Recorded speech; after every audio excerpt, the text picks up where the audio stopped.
Welcome to this episode of Chattin with Staxx. I'm your host, Bill Staxx, and today I got Anthony Luciano Raimondi. What's going on, Anthony? Not too much, Bill. How you been, brother? I've been doing good, man. First of all, I want to thank everybody out there for sending me the well wishes when I was in the hospital, wishing me to get well. Because I was in there for quite a while in the hospital between the cancer and the heart and all that other nonsense. So now I'm finally out. So it's like getting paroled after a while. A lot of people have been You know, asking about you. yeah, well, I was in the hospital, going back and forth to the hospital, and then they had me in. They wouldn't let me out of the hospital because of my condition. Then the treatments they were giving me with the cancer. But it is when you're in the hospital, really, there's nothing you can do. You're laying in bed, you get up, you sit in the chair. Okay, then they come in every 2 hours. They check your pulse, your heartbeat, your blood pressure, your fever. That's every 2 friggin' hours. Then they bring you your food, so you get up and you sit in the chair, and that's it. And then what do you got to do? You get up, you go to the bathroom, you come back, you sit in the chair. You can't move. There's nothing to do. And then the best is when they wake you up at 5 o'clock or 4 o'clock in the morning. Oh, we got to take blood. That's always a thrill. Let me tell you, when they got to stick that needle inside you to take blood every morning. What about the Oh, heparin fuck shots in your stomach? Huh? The heparin shots in your stomach so you don't get blood clots. Oh, please, yeah, because you're laying down all day, you gotta get heparin, and I love when they say, "Oh, this don't hurt." Yeah, okay, let me stick you with the needle and see if it hurts. Then they get. Oh, let me tell you. Then they were giving me Toradol. Toradol is a non-narcotic drug. It's supposed to take away the pain. So they gave me, said, "Doctor, I'm going to give you a shot." Man, he stuck that in my muscle in my arm. I thought I seen different colors coming. He gives me the shot. I felt no pain for about 10 minutes. After that, the pain came back. It was like, forget about it. Unbelievable. So my doctor comes in. He goes, "Anthony, what's the matter?" My doctor, Dr. Catchy. I says, "Doc, I got the pain." I says, between the leg and then the surgery and the going inside the stomach and everything. I said, he goes, "The Toradol didn't work?" I said, "No." He goes, "I'm going to give you the Lord," he says. And okay, whatever you want. He goes, "But you're going to get," I said, "Well, it's a pill. I'll take the pill." He said, "No, you're going to get it through the IV. I said, "Okay." Now, meanwhile, I'm hooked up to IVs, and every time I got to go to the freaking bathroom, I got to drink the pole with me with everything.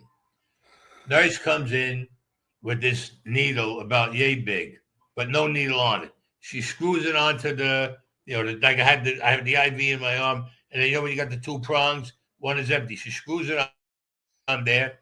She goes to me, "All right, I'm going to give you the water now."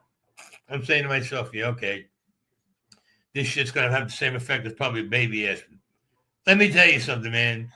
She was not done injecting that shit into me that from my back of my head down to my feet, I was tingling. I mean, like then it went to the front of me. By the time she got done, let me tell you something. I needed clearance to land. I was so friggin' high. This the Lord. I had stacks of terror. I had no pain whatsoever.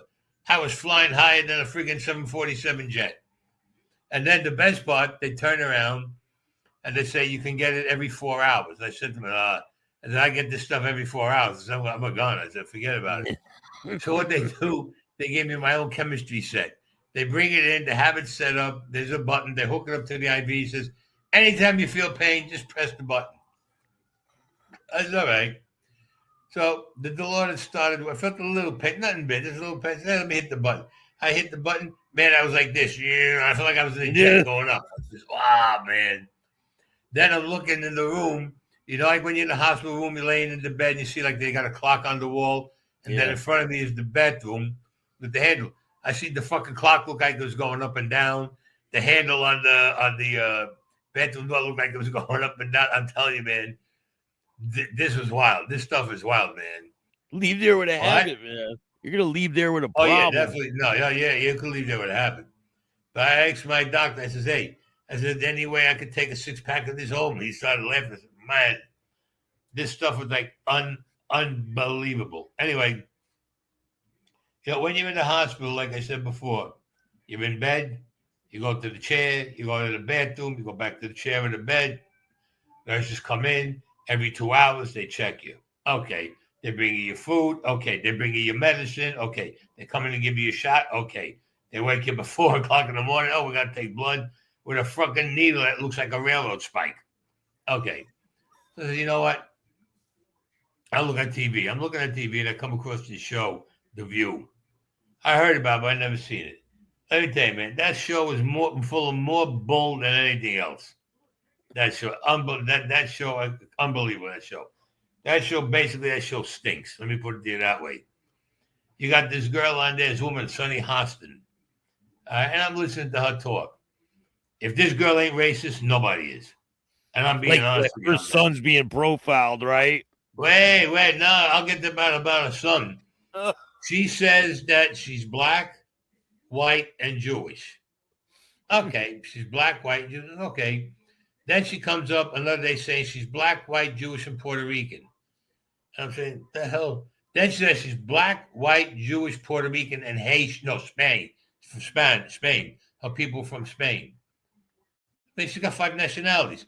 The best one she comes up with, she's black, white, Jewish, she's Puerto Rican, she's Haitian. I don't know, she's Spain, and now she's Haitian because her husband is from Haiti. So I call her Sunny Hostin. No, I call her Sunny the United Nations Hostin. She's all these nationalities. Now I'm going to explain something to you. Something happens in the black community, she speaks up. Right away. It's just admirable of her. Something happens in the Puerto Rican community, she speaks up. The Haitians, she speaks up. The Puerto Ricans, she speaks up. The Spain, she speaks up. But when something happens in the white community or the Jewish community, she never opens up her mouth. Never opens up her mouth. If you see some of her shows, you'll see what she's doing. Now she's got this thing. Oh, and another thing. She always said, nobody's above the law. Well, guess what, sweetheart? Your husband got busted in a $400 million scam with the operations that they didn't need, medicines they didn't need because her husband's a doctor. Oh, she don't want to hear it. You can't talk about that. But she'll talk about you and everybody else. Yeah. Then she's got her son. I don't know nothing about the kid. The kid's wherever she was living, and he's walking. He's in a white neighborhood. So she moves to a white neighborhood. Yeah, white neighborhood. All white neighborhood. I mean, there's other people of color there, but she moved to all white neighborhood. Oh, and one thing. She's saying that she's afraid of the American flag, that she gets in fear for her life with the American flag. Everybody in her goddamn area puts the American flag out on their house. So what did that tell you? That the woman is like unbelievable. Now, listen to this one. The son is jogging. Okay, he's a good kid from what I understand. No problem. There's a gate. He opens it up and leads into like the train tracks where the trains run. I think Metro North or something like that runs through there. Now, there are signs. The signs. Now, the signs are like 6 feet tall. Okay, 6 foot tall. Says no trespassing. So he goes in and he's jogging on the tracks. Cops go and they arrest him. They grab him. Oh, he didn't see the sign, he said. How could you miss the sign? If you're 9 feet tall, I can understand you're missing the sign. The sign is 6 feet tall, and there's like about 9 signs all over the place. No trespassing, that the property belongs to whoever it was, Metro North or whoever. I'm not sure if it was Metro North. So they arrest him. What does he do? He calls his mother. I think he said, he says, my mother's a lawyer. First words out of his mouth, my mother's a lawyer. So he calls his mother. She turns around and you hear her on the recording say, you tell them that I'm a DA. No, you're not a prosecutor. DA. I work for the prosecutor's office. And all wait. Right? Yeah. First of all, you used to be an ADA, which is an assistant district attorney. You had somebody giving you the orders, and you're not doing it anymore. But you say on the phone, tell them you're a DA. Tell them that was a lie right there. Okay, now she goes there to see her son, and she's trying to tell the guy to let him go, the cop. She goes, well, my son graduated from Harvard. What the hell is that got to do with it? Then she comes up with the big one. She goes, well, I was an AD. I'm a lawyer. Then she said that she was an ADA, not a DA, an ADA, because she knows she caught herself. The best one is when she goes, well, I'm a what do you call it? I'm one of the hosts on the show The View. The cop just looked at her like, who cares? She thought that was going to push her to get her son out. P.S. They didn't give him a hard thing that they could have. They gave him some type of like he had to appear in court, and he wasn't going to be paying no fines or anything, but he was going to get like maybe like a probation. So Like she a goes, ticket, well, yeah. I'm going to represent my son. Good. But the catch is this. She always says nobody's above the law. You know, she's trying to get her son out. She's trying to work. Oh, but that's okay. She can do that. Then she says nobody should lie. Then why are you telling people you're a district attorney, then you're an ADA, then you're a lawyer? You're not practicing any of this.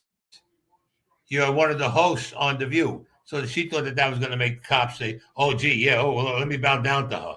She's like, I was traumatized for my son. It's not like anything bad Yeah, happened. he was traumatized. The kid's 24 years old. He teaches. He's a teacher now. Graduated from Harvard. She had to mention that 9 times. So you mean to tell me he didn't see the sign saying no trespassing? If he's seen it and he didn't understand it, then that means he can't read English. Let me put it that way. But he went in, the guy, and he was running. I mean, from what they say, he's a good kid, but he was jogging. But as soon as the cops grabbed him, right away, he called mommy. He called mommy right away. And she's trying to get him. Mommy's a dingleberry. She's trying to get him off the hook and all this stuff. Now, I'm going to make you laugh on something.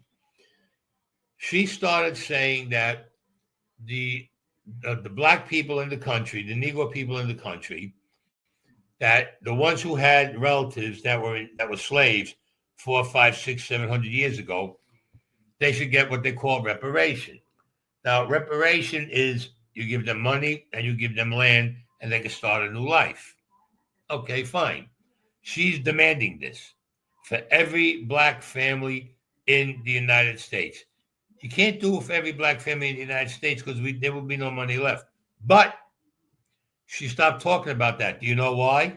Oh, wait a minute. Yeah. And she says, everybody who had slaves, they were no good. They were this, that. I mean, she said horrible things about them. Because their family owned them. Guess what? Her family is from Spain. Guess what? They were slave owners. They had a big plantation. Mm-hmm. They had about 30 slaves they owned. All of a sudden, you know what? You don't hear her talking about reparation or anything else. Oh, she know what to say now because her family had all these slaves. As I say, she is very, very prejudiced. The View keeps her on. I wanted to ask, what do you think about Mandami in New York leaving out Little Italy? What do you mean? He left Little Italy out of the map of New York. He took the whole... Listen to me. I'm going to explain something to you. You moron people, and you got to forgive me for calling you a moron, because when the voting was done, you all saw that Cuomo was running, and you said, oh, he's got it. He didn't come out and vote. That's why he lost. And all these I call them diaper wearers, all these little crybabies and everything, these new generation or whatever you want to call them, ran and they voted for Mugabe. Now, Andrew Cuomo could have won. All right, and I'll tell you why he lost. You know that piece of, I can't say what I want to say because I don't want to get in trouble with Curtis, of Curtis Sliwa, that piece of garbage? Yeah. He ran for president. Now, he knew he couldn't win. He knew he didn't. Even if Christ came off the cross, there's no way he could win. He took about, he got maybe 20% of the vote, 20 or 25% of the vote. If he would have, got out of the running, Cuomo would have won. But I look at it this way: he must have had a deal with Mugabe because he was praising him, good guy, good fella, blah blah blah, and all this other stuff. Now, about a month ago, he's cursing Mugabe out. He's no good. He's this. He's a terrorist. So what happened? You made a deal with him, and he stuck you. He stuck you where it hurts because he didn't go through with his deal.